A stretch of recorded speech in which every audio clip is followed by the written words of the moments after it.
Joining me now, another woman who has alleged groping, unwanted groping, by Donald Trump. Melinda McGillivray is with us from Palm Beach Gardens, Florida. Melinda, great to see you. Thank you so much for being here. So the alleged incident that happened between you and Donald Trump was in 2003. You were just 23 years old. You were down at Mar-a-Lago in Florida. Tell us what you say happened.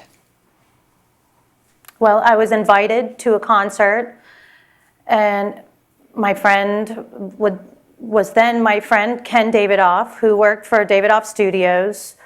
I thought this would be a wonderful event for me to attend because he knew I was a singer and I love soul music, and this was a great opportunity. So I agreed to go. We went there together.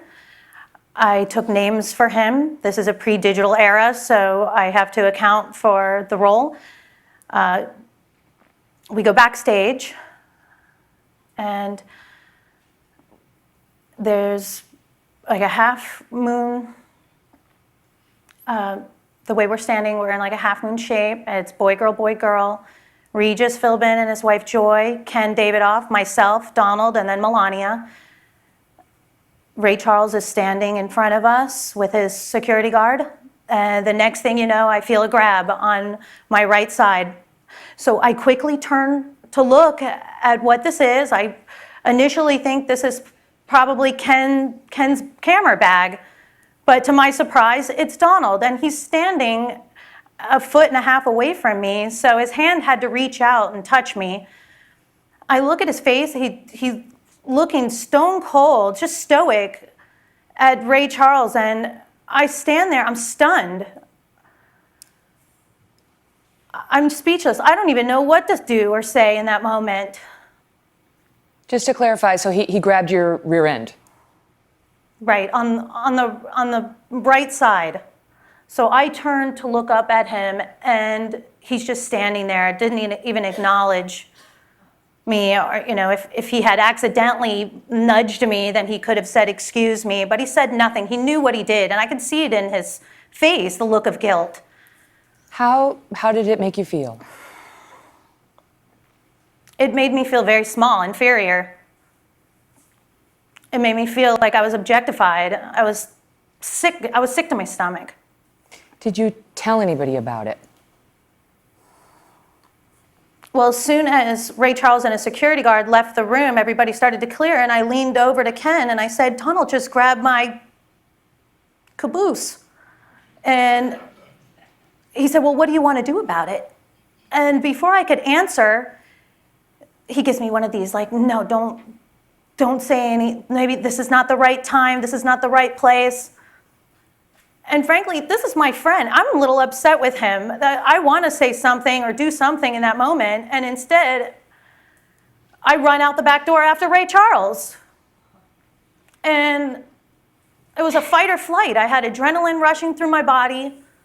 I was scared, I was upset, and I run after Ray and I go, "Ray, I'm a big fan, can I please get a hug?" And he gives me this big warm hug, and in that moment, I escape the reality of what happened. And then after that, Ken chasing after me, he's trying to get a photo op with Ray Charles and I, and he misses it, and I go, "Don't worry about that, let's please get out of here. I don't want to be here for another minute." He goes, "All right, let's go." Did you speak with any of the staff at Mar-a-Lago about the incident or about Trump? No, we hightailed out of there.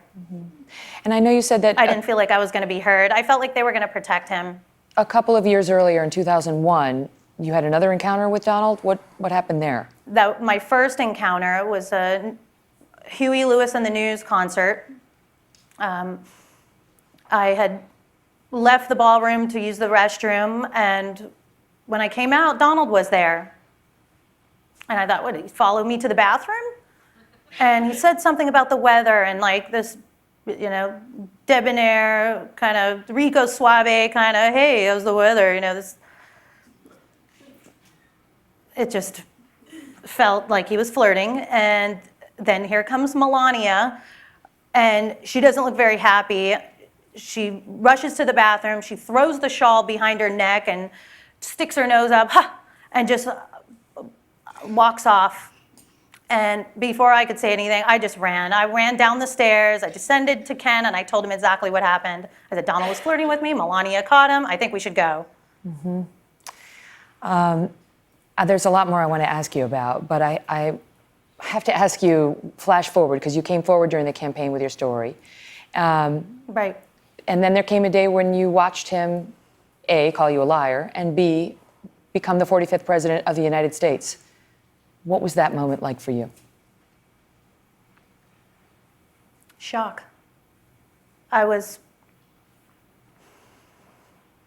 in dismay. I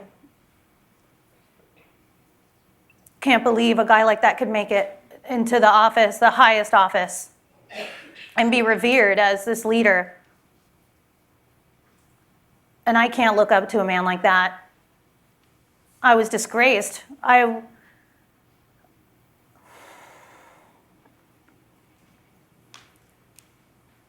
I think that we got to have higher standards in this country, and we need to hold these people very accountable, and he has to face the music. He can't get away with this. And we're going to pick it up. I demand that Yeah, we're going to pick it up with your demand. there's an investigation. Right after this break to Thank find you. out what you think ought to You got happen. it. Much more with Melinda, 3 minutes away.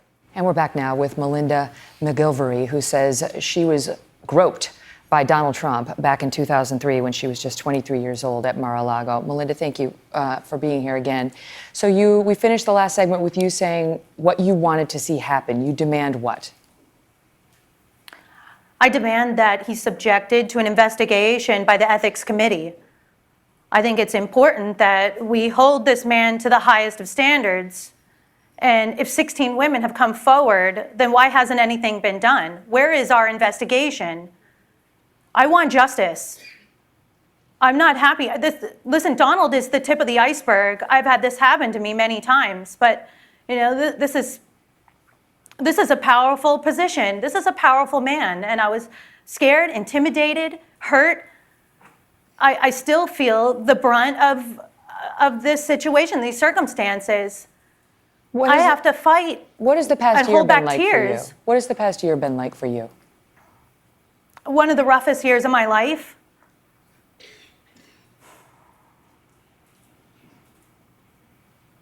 Okay, I'm gonna muscle. I'm muscling through this. Good.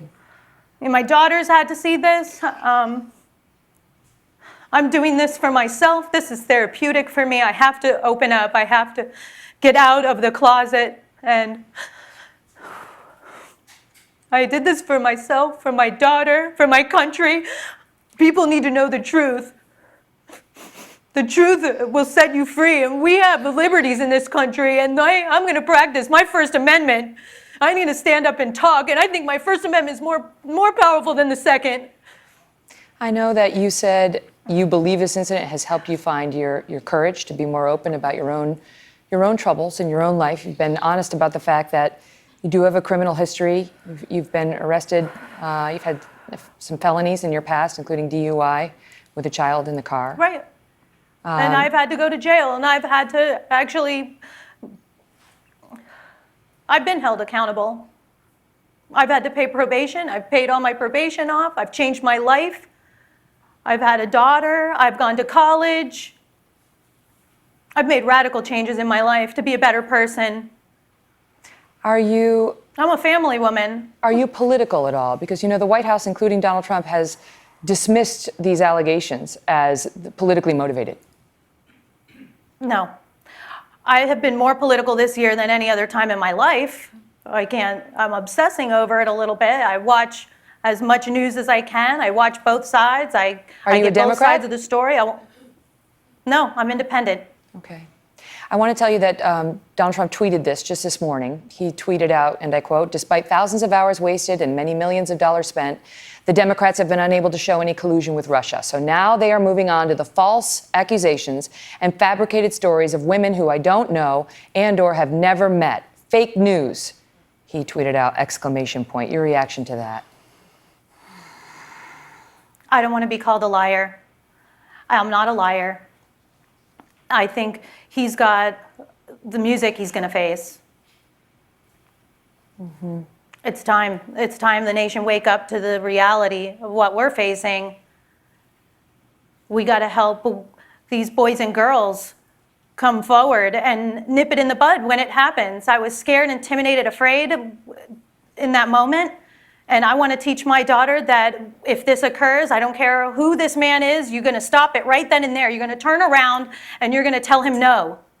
And my little brother, same age as my daughter, you do not ever touch a woman. You never violate her space. There's a 3-foot perimeter around her. You don't go into it unless you are invited.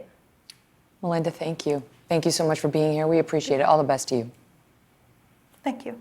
Hello, Today fans. Thanks for checking out our YouTube channel. Subscribe by clicking that button down there and click on any of the videos over here to watch the latest interviews, show highlights, and digital exclusives.